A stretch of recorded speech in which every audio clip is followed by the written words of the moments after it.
model baru ekonomi untuk memastikan bahawa gaji pendapatan negara ataupun gross national income dinaikkan sampai 15,000 US dollar per capita menjelang tahun 2020.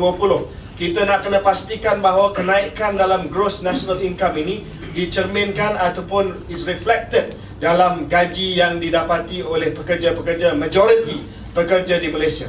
Kita tak mahu keadaan di mana pada waktu ini paras gaji yang diberi kepada pekerja-pekerja dalam pelbagai sektor masih lagi ada kes-kes tertentu di mana gaji pokok dan juga tambah dengan allowance dan sebagainya masih lagi rendah daripada paras garis kemiskinan di semenanjung Malaysia. Kita nak pastikan supaya dalam model baru ekonomi ini bukan hanya kita menghasilkan nilai dan juga pendapatan yang tinggi kepada golongan atasan, tetapi kita nak pastikan bahawa rakyat biasa, pekerja biasa itu juga turut mendapat faedah daripada kenaikan ekonomi kita, daripada ekonomi yang ada pada hari ini kepada ekonomi yang berpendapatan tinggi.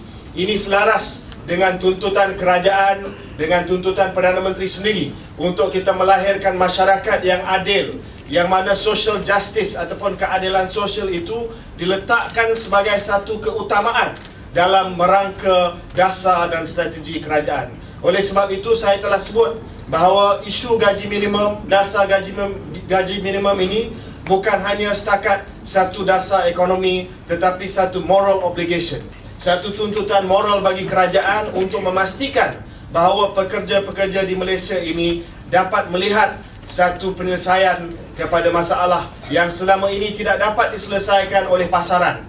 Dan apabila kita bangkitkan isu ni seringkali disebut bahawa at the end of the day the market will solve the problem of the salary. Pasaran akan memastikan bahawa gaji itu ada di paras yang munasabah. Tetapi seperti mana kita semua tahu bahawa markets fail, pasaran itu boleh gagal, dan pasaran itu telah gagal untuk pekerja-pekerja di Malaysia.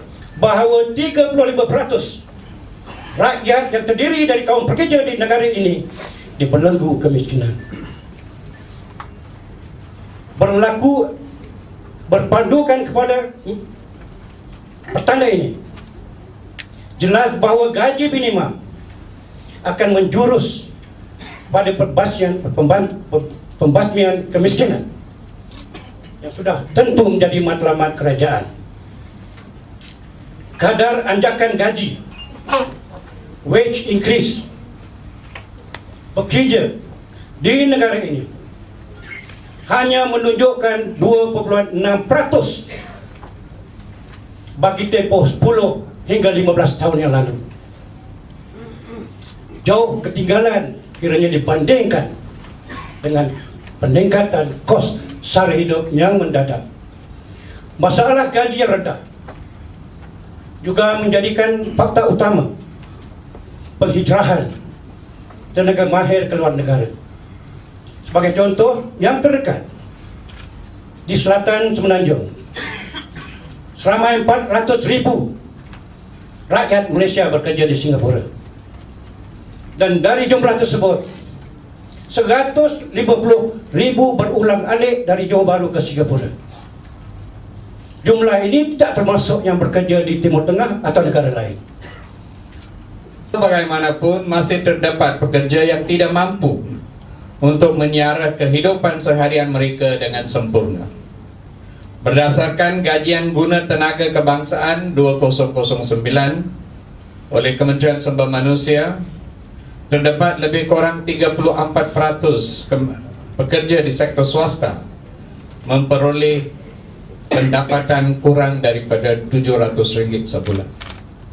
Laporan yang dikeluarkan oleh Bank Dunia juga ada menyebut sepanjang tempoh 10 sampai 15 tahun yang lalu, pertumbuhan kadar gaji adalah sangat perlahan, yaitu sekitar 2.6% setahun, berbanding peningkatan kos sara hidup yang berlipat ganda, jauh melebihi pertumbuhan gaji yang direkodkan.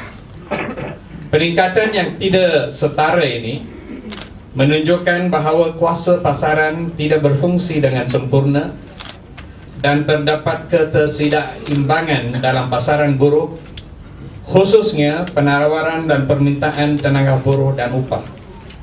Kita mungkin tidak mampu untuk mencapai sasaran yang kita tetapkan sekira kita tidak berbuat apa-apa untuk mengubah nasib pekerja berpendapatan rendah. Justru kerajaan berpendirian bahawa adalah perlu agar tindakan tertentu diambil bagi menangani keadaan ini. Kita sedia maklum aspek gaji merupakan satu faktor kos yang penting kepada majikan dan sumber utama pendapatan pekerja. Selain itu, gaji juga merupakan punca kepada konflik pertikaian antara majikan dan pekerja.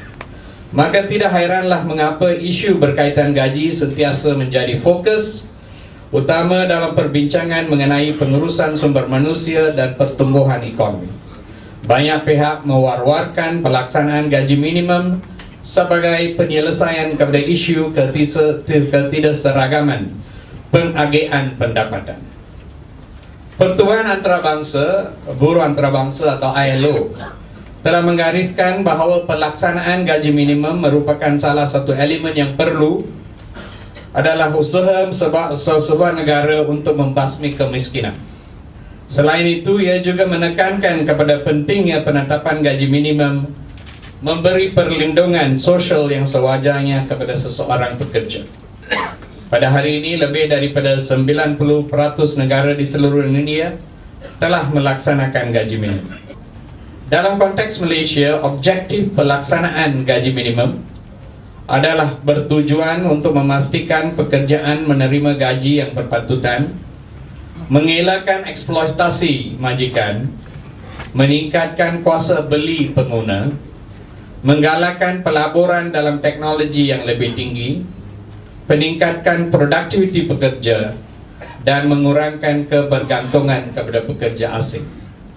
Daripada segi perundangan antarabangsa, kita tidak boleh mempunyai diskriminasi gaji di antara pekerja tempatan dan pekerja asing. Oleh itu, kalau apa-apa keputusan yang kita buat, dia akan melibatkan semua pekerja di dalam satu-satu majikan, maupun mereka jadi pekerja asing atau pekerja tempatan. So, competitiveness. At a stage of economic development, we cannot deny that labor-intensive industries have contributed to our growth at one stage of economy. That gave employment to a lot of people, brought unemployment to a very, very low rate, and allowed many people in the family to get income, and overall actually increased the standard of living in the country.